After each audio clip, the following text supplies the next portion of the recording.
Snippet number 2. An excerpt from Kate Chopin's The Story of an Hour. She was young, with a fair, calm face, whose lines bespoke repression and even a certain strength. But now there was a dull stare in her eyes, whose gaze was fixed away off yonder on one of those patches of blue sky. It was not a glance of reflection, but rather indicated a suspension of intelligent thought. There was something coming to her, and she was waiting for it fearfully. What was it? She did not know.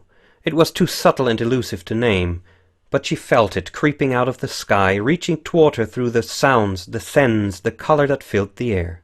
Now her bosom rose and fell tumultuously. She was beginning to recognize this thing that was approaching to possess her, and she was striving to beat it back with her will, as powerless as her two white slender hands would have been. When she abandoned herself, a little whispered word escaped her slightly parted lips. She said it over and over under her breath. Free. Free.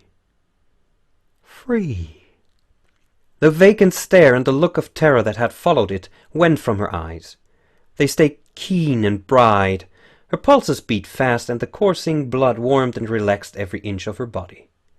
She did not stop to ask if it were or were not a monstrous joy that held her.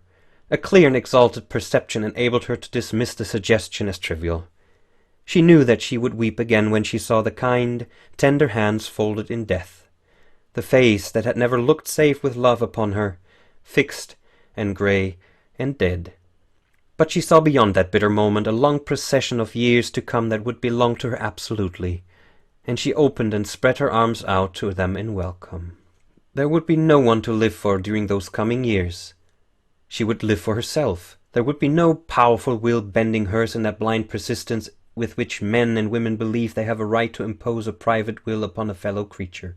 A kind intention or a cruel intention made the act seem no less a crime as she looked upon it in that brief moment of illumination. Thank you for listening to this week's snippet.